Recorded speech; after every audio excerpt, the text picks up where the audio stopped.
Hour number 2, I'm Kyle Madsen. That's James Ham. Jiffy Lube sponsors the program, and we're going to skip all the usual hour number 2 stuff because we got royalty in the house. Mark Jones is joining us now as we look ahead to the Sacramento Kings season opener tomorrow night at Golden One Center against the Minnesota Timberwolves. Mark, how we doing, man? Outstanding. I can't wait until they throw the ball up in the air tomorrow and we run one for real. Preseason is preseason, man. It's really time to cook right now. I gotta say real quick, you seem like the kind of guy that just doesn't have bad days. Like your vibe is always A1. Yeah, I appreciate that, man. You know what? It's about staying in the moment and being able to really dive into where you are, be where your feet are. And I look forward to my feet getting on the plane and being at Golden One Center tomorrow. And it's going to be fun. I'll be on practice tomorrow morning in my happy place, speaking to the coaches, speaking to the players, having some great anecdotes and strategies to talk about on the broadcast. Got a whole bunch of catching up to do with the fans tomorrow too, you know? Mark, are you going to check and make sure that the ball is broken in before it's used at the game? Because I mean, I think it's definitely a question that needs to be answered. Yeah. You know, I know that I heard that comment yesterday from the Laker game, and I'm thinking, okay, I can understand the guys that handle it a lot having an issue, but I mean, after a while, you just adjust. You know, it's better to have a ball that bounces a little bit sideways because it's not broken in versus hitting dead spots on the floor and not knowing where dead spots are. So, you know, I don't get that, but I'll make sure that, you know, Courtney Kirkland, whoever is officiating the game tomorrow, Ed Malloy, make sure to give De'Aaron a ball that is perfect tomorrow. I'll be on duty making sure that happens. Talk with television voice of the Kings, Mark Jones, and if you turn on ESPN at some point, you're probably also going to hear Mark Jones. Where are you at right now? I'm in South Florida, and I'm jumping on a plane in about 2 hours. I'll be at Doco late tonight, ready for the game tomorrow. I'll be at practice tomorrow morning, and start of a busy weekend. Looking forward to the game, and then I'll be doing Thursday's game and Monday's game as well. So it's going to be fun. What if you could pick out one thing that you're looking forward to with this year's Kings? What is it? I want to see. Okay, like I never believed in. Okay, I think they're going to win like 48 to 50 games. I think they're a top 6 team. I'll start there. Yep. I want to see what impact everything has, you know, the hierarchy offensively, especially what impact it has on Keegan Murray. I never believed in trickle-down economics. I think it's a joke, but I think trickle-down offense works. I think when you add a big piece like DeRozan, who's going to give you 23, 20. DeRozan, it's Sabonis with his double-doubles, triple-doubles. And Keegan Murray, I think, is set up to make a quantum leap this year because he's going to get the 4th best defender, right? Here's the trickle-down part. He's going to get the 4th best defender, not the 3rd best defender anymore, or even the 2nd. And I think we'll see Keegan shooting the ball at a rate where we saw him shoot his rookie year, especially with respect to open three-pointers.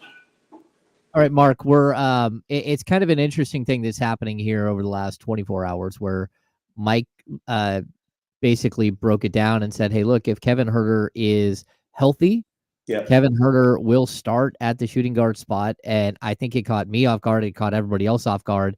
Where are you at with this? Because I thought Keon Ellis was exceptional on the defensive end at the end of the season. I thought he changed everything for them defensively at some point. But I also understand that Kevin Huerter has a tremendous amount of value as an offensive weapon.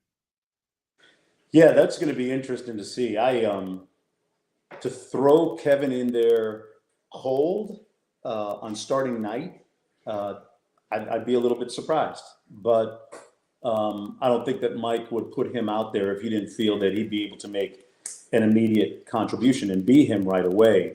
You know, Keon has done an exceptional job, and frankly, when you look at Keon's three-point shooting numbers, they're pretty impressive too. So they don't lose anything there. I think they gain something at the defensive end with Keon with his ability of point of attack defense. So I think in the end, guys, Kyle James, it adds up to the Kings having more depth. I don't think there's any kind of net loss there. I think it's a net gain when you add it all up.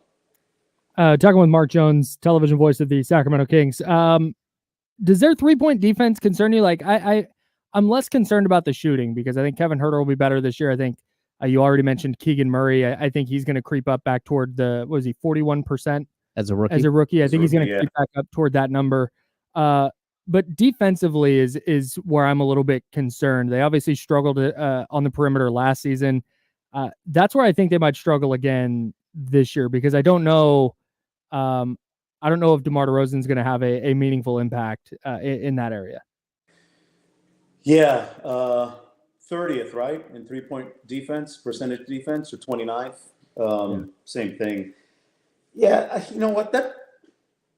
That's just like one component of overall defense, so it doesn't worry me that much. I think when you look at the real precipitous rise that we made defensively last year from 2 years ago being 24th to 13th, 14th last year, I don't think that it's fair to just parse one variable in the overall defensive rating.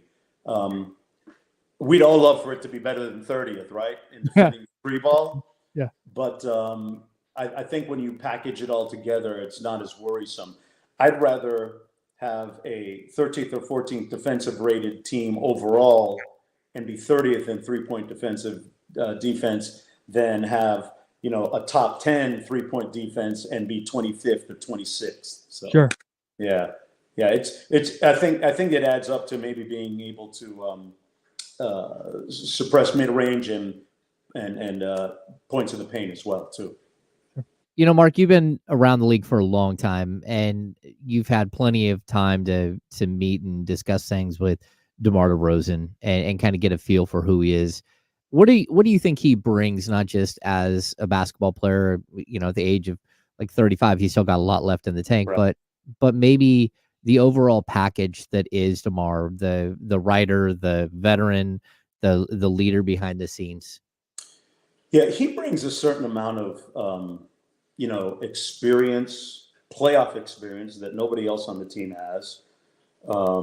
Championship, played in Eastern Conference Finals with the Raptors several times, and a certain equanimity, a calm that I don't think that you get unless you've been there. And, De'Aaron, his leadership voice is still growing, and that's a great thing. And Sabonis has a leadership voice on that team too. But I think what DeMar brings is somebody who you look at across the way, and whether he's saying it or doing it, it's going to be extremely impactful.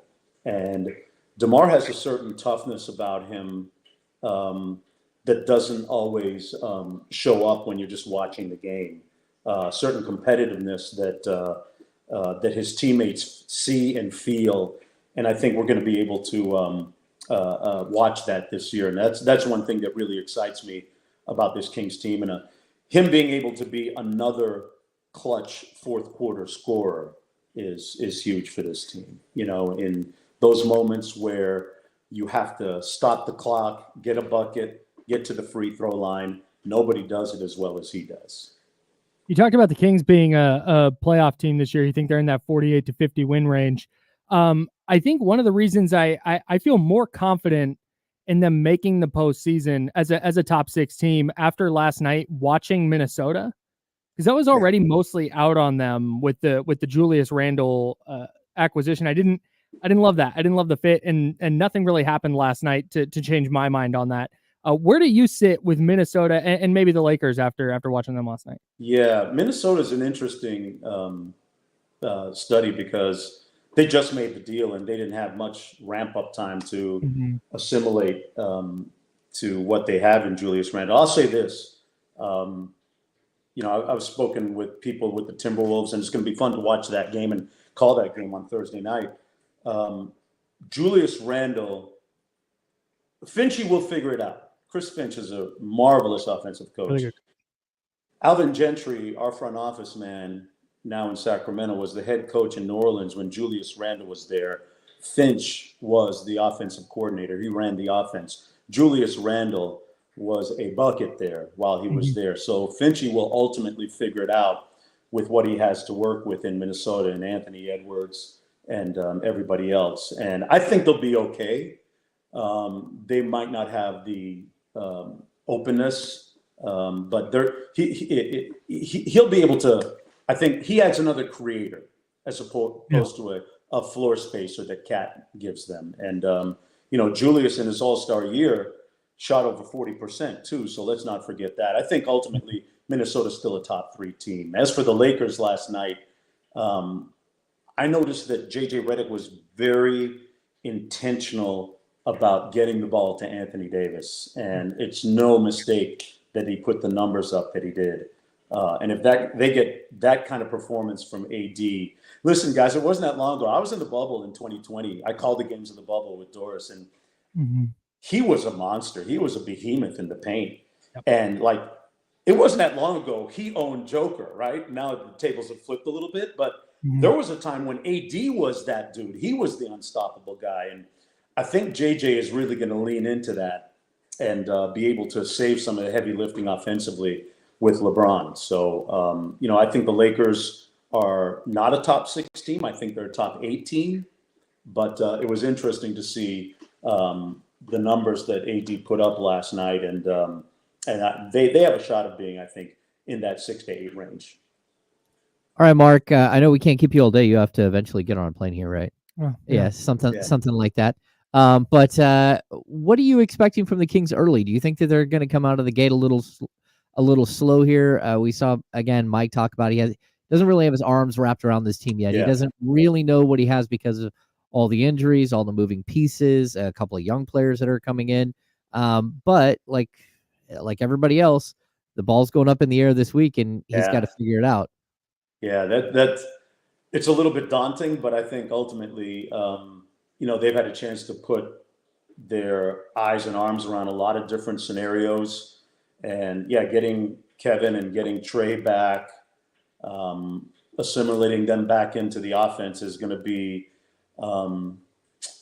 listen, they've got experience doing it, right? I mean, they've all been there before, so I don't think it'll be that rough a ride. We may start off a little bit slow as a result, but I think that ultimately, because the way we run our offense, because it's an equal opportunity ball movement player type of offense, I think it's easier to get guys on a singular page faster than if our offense were a heavy dose of pick and roll and burying guys in corners and dishing to the strong side and that kind of stuff. So, hey, it may be a 500 start for the first 6, 8 games, 10 games maybe, but we can see it. We can see the market correction real quickly.